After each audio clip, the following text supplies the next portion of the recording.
les vautours rôdent autour de Dakar. Ousmane Sonko a enfin été placé en détention provisoire pour des raisons politiques. Après des années d'acharnement judiciaire qui utilisaient des prétextes pour le persécuter et le salir, comme cela a été fait envers tant de dissidents, à commencer par Julian Assange, le pouvoir a montré sa véritable face, celle d'une tyrannie sale qui ne supporte pas l'opposition politique et qui vise par tout moyen à se perpétuer au sein d'instances dominantes qu'elle utilise pour piller et pour accaparer des ressources au détriment du reste des Sénégalais. C'est avec un sentiment de dégoût et de vilainie très fort que j'ai accueilli cette nouvelle et la démonstration, encore une fois, que l'appareil judiciaire sénégalais n'était pas en mesure de faire respecter l'état de droit face à la volonté toujours plus écrasante de ses dominants et de ses instances politiques. Alors je vous dis tout cela depuis Dakar. Je salue la mort d'un nouveau martyr, tombé à Pikine aujourd'hui, tombé à Pikine pour la liberté et la souveraineté de son peuple. Tué par des balles d'agents de la BIP, sur lesquels nous avons tous les éléments pour mettre en œuvre les poursuites qui ont été enclenchées tant en France qu'à la Cour pénale internationale, et je l'espère bientôt dans le cadre d'un changement de régime démocratique qui se poursuivront au Sénégal lorsque celui-ci retrouvera sa souveraineté. Je vous parle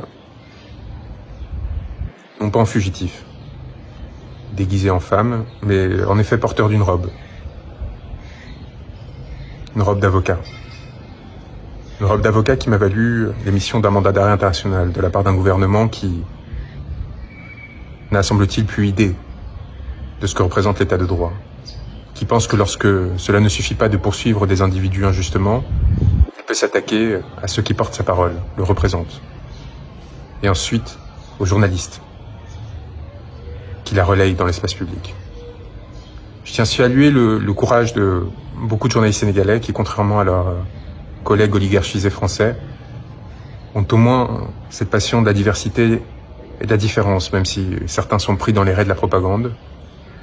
J'ai lu encore des insanités à mon sujet, comme quoi, dans Le Monde, journal qui appartient à l'oligarque que l'on sait, qui censure les articles ou les papiers lorsqu'ils me sont trop favorables, ils savent de quoi je parle, et à l'inverse, tente de salir chacune de nos initiatives et raconte des anecdotes absolument délirantes, comme quoi on serait en fuite, changeant de maison en maison au sein de Dakar, sans téléphone laissé à Paris. Désolé de vous décevoir, mais la réalité est à la fois beaucoup plus complexe et beaucoup plus enchanteuse que celle que vous tentez d'écrire pour détruire vos ennemis et non pas faire votre travail, contrairement à ce que vous espérez faire croire aux autres, mais servir des intérêts que l'on sait. Nous sommes ici sereins, travaillant, dur, pour nous assurer du respect des droits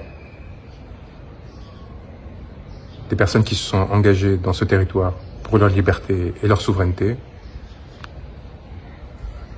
et constatant une forme d'inertie assez sidérante de la part, d'une part de la communauté internationale, mais également de la France, mon pays, qui détient une base militaire à quelques mètres du lieu où je suis, et qui craint probablement de la perdre, et qui, par crainte de la perdre, est prête à s'asseoir sur tous les principes qu'elle a revendiqués ces dernières années, et qui ont fait son prestige et sa valeur au cours de l'histoire. Cette France qui n'a eu aucun mot pour dénoncer l'arrestation d'Ousmane Sonko. Cette France qui a participé à sa persécution en soutenant le mandat d'arrêt émis à mon encontre. Cette France qui, encore aujourd'hui, se tait sur les 60 morts, qui depuis mars 2021, les milliers d'arrestations et de blessures ont atteint au peuple sénégalais alors qu'il manifestait pour défendre ses droits, et en particulier son droit d'être représenté librement dans le cadre d'élections démocratiques. Alors c'est sûr qu'en France, on n'est pas habitué à des peuples qui luttent pour la démocratie, tout simplement parce que notre démocratie a été tellement avariée par ces jeux oligarchiques, par ces compromissions successives, par ces distorsions institutionnelles, qu'elle a perdu tout goût à la liberté et à la démocratie.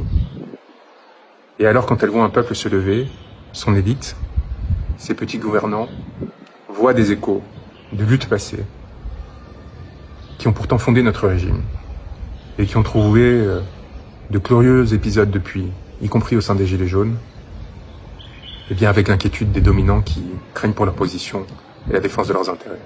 Je les connais, ces médiocres, et je les ai assez fréquentés pour savoir ce qui explique leur attentisme, leur indifférence et leur soutien larvé, puissant, à l'encontre des régimes qui tuent, qui pillent, qui violent. Est-ce que c'est pour cela qu'il faut se donner à des mains étrangères, à d'autres acteurs opportunistes qui tentent de se saisir de ces opportunités? Non. Il faut en profiter pour garder sa dignité, réclamer sa souveraineté et proposer des positions d'équilibre comme celles qu'Ousmane Sonko développait, sans asservissement à l'égard d'une puissance tierce, quelle qu'elle soit. Pour et par le peuple. Pour et par le peuple. C'est maintenant le cri qui doit nous unir pour défendre, à travers ce destin et à travers celui de tous ceux qui luttent, nos aspirations à la beauté et la dignité. Courage à tous. On est à vos côtés, très proches.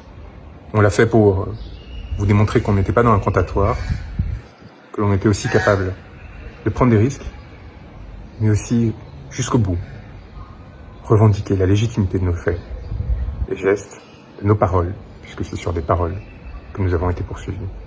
Notre droit et notre devoir impérieux de porter assistance à ceux qui nous l'ont demandé sans céder à une quelconque forme de pression. C'est ainsi que j'ai toujours exercé mon magistère, c'est ainsi que je continue à le faire auprès des frères qui luttent, de la Guadeloupe